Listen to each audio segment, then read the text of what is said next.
अस्सलामुअलैकुम ख़वातीन हज़रात, आई स्टोरीज़ एक नई वीडियो के साथ आपकी खिदमत में हाजिर है। उम्मीद है आप सब लोग खैरियत से होंगे। ख़वातीन हज़रात, एक ऐसे अहद की कहानी जिसको सुनने के बाद आपके दिल को भी वैसा ही महसूस होगा जैसे कि मेरे दिल को महसूस हुआ था। जज्बात से भरी हुई एक ऐसी मोहब्बत की कहानी जो आज आपसे शेयर करने जा रही हूँ, आपको सुनने में बहुत ही अच्छी लगेगी। हमारी आज की वीडियो शुरू करने से पहले मेरे तमाम नए आने वाले व्यूवर्स से इल्तमास है, जिन्होंने अभी तक हमारे चैनल को सब्सक्राइब नहीं किया वो जल्दी से हमारे चैनल को सब्सक्राइब कर लें ताकि हर नई अपडेट से आगाह होते रहें। कैसी हो कजन?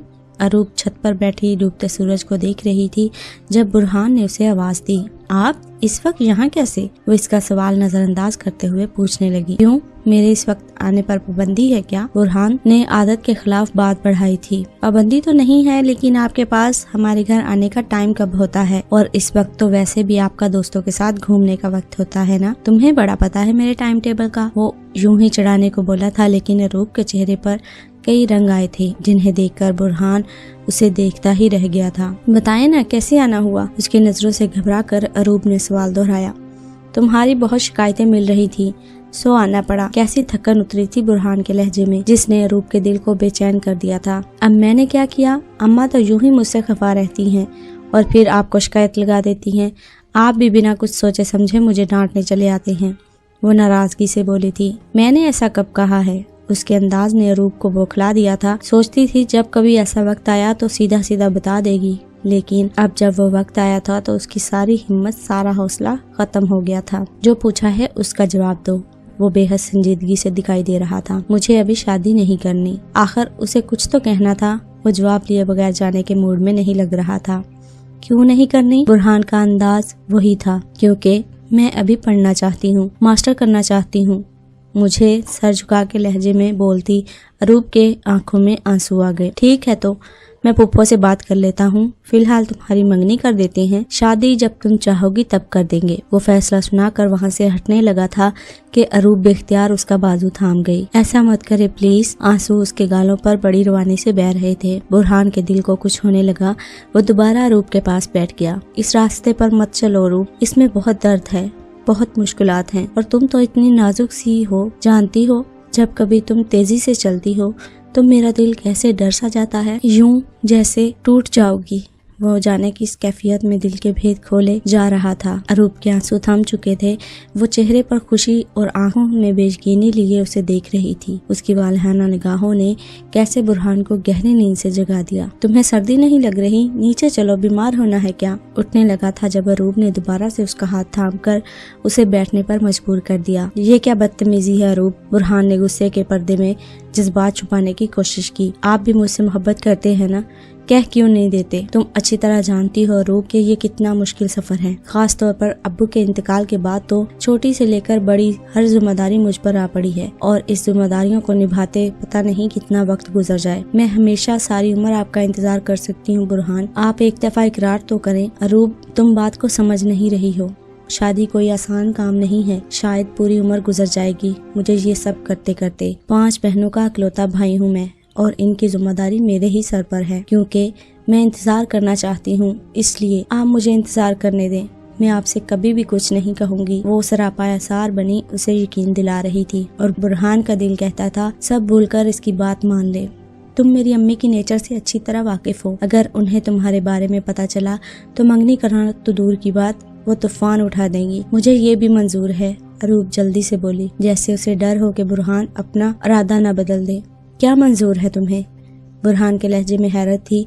वो बिना कहे कैसे समझ गई थी। मैं मंगनी के बगैर आपका इंतजार करूंगी, अरूप बड़े आराम से कह रही थी। और अगर बाद में मैंने किसी और से शादी कर ली तो फिर तो मैं एक अच्छी कजन की तरह आपकी शादी में शरीक हो जाऊंगी। तुम्हें इतनी बड़ी कुर्बानी देने की कोई जरूरत नहीं है अरूप। पुप्पो से क्या कहोगी? उसे अचानक पुप्पो का ख्याल आया था, जिन्होंने उसे अरूप को शादी के लिए मनाने की जिम्मेदारी सौंप दी थी। उनकी भी फिक्र मत करे, मैं खुद ही उन्हें समझा लूंगी। और वो अंदर ही अंदर मोहब्बत को उतारने लगी थी। असेंबली का टाइम गुजर चुका था। टीचर्स की मखसूस जगह पर गाड़ी पार्क करते हुए वो पर्स उठाकर नीचे उतरी और गाड़ी लॉक करके स्टाफ रूम की तरफ जाने लगी।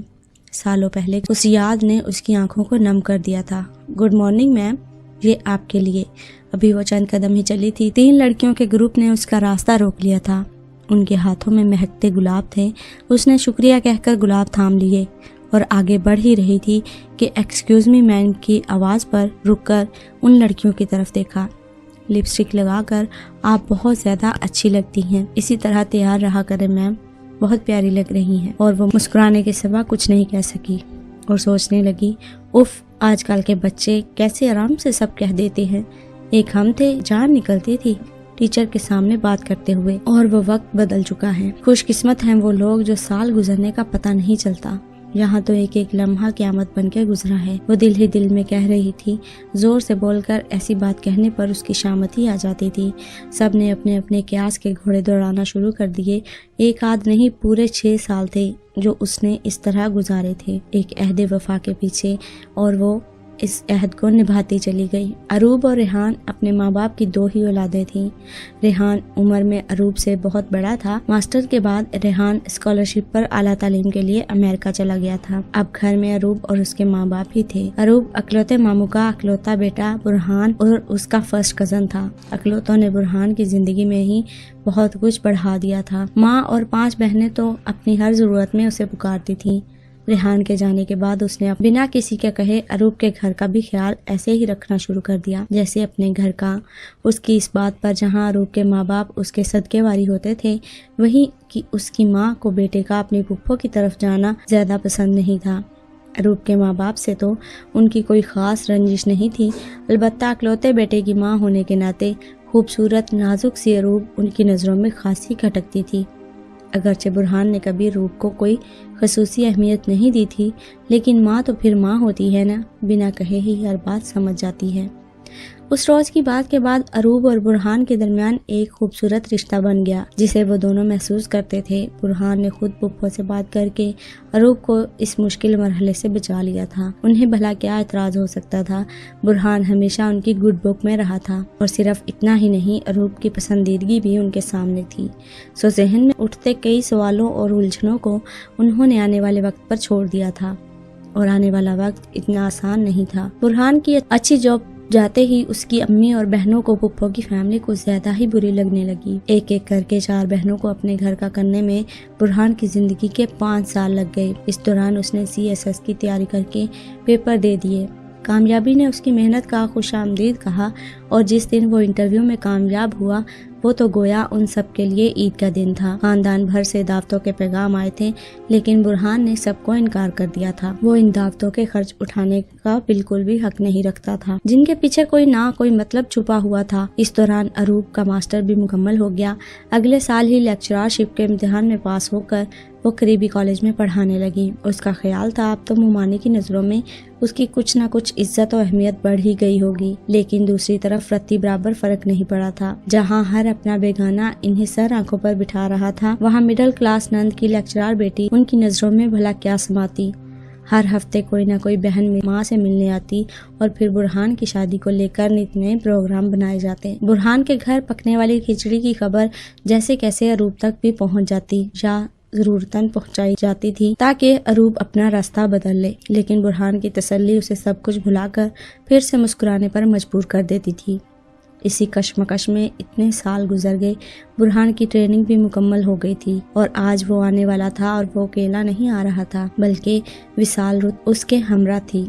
वो आज सुबह घर पहुंचने वाला था, और आज शाम अम्मी को लेकर उनके घर आने वाला था।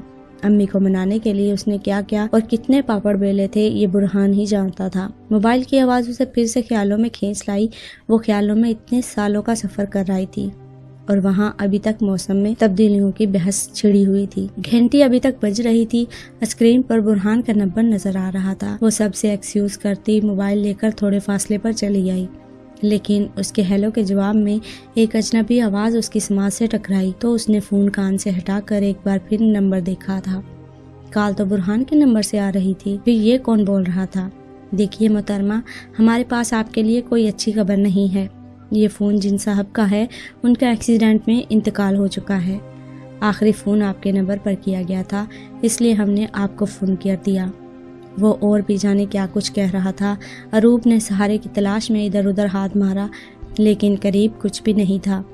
दूसरे ही लम्हे मोबाइल उसके हाथ से छूटकर नीचे गिर गया, और वो खुद भी वहीं ढेर हो गई।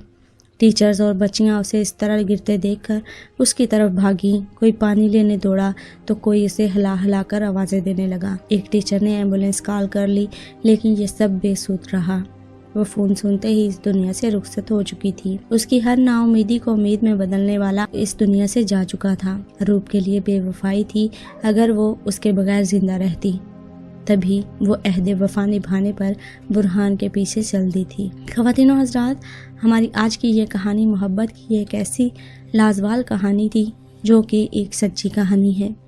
उम्मीद है हमारी आज की ये वीडियो आपको पसंद आई होगी और वीडियो आपके लिए एक रहनुमाई और एक सबक आमोज़ कहानी होगी, क्योंकि मोहब्बत में बेवफाई इंसान को वैसे ही मार देती है और इसमें किया हुआ अहद तो इंसान को कहीं का भी नहीं छोड़ता। तो इस अहद को निभाने के लिए अरूब ने अपनी जान दे दी थी। उसकी ज़िंदगी का मकसद इस अहद को ही निभाना था। मिलते हैं एक और वीडियो के साथ। वीडियो पसंद आने की सूरत में लाइक करते हुए शेयर ज़रूर कीजिएगा और कमेंट में ज़रूर बताइएगा आपको हमारी वीडियो कैसी लगी। अपनी दुआओं में याद रखिए। हमें दीजिए इजाज़त। अल्लाह हाफिज़।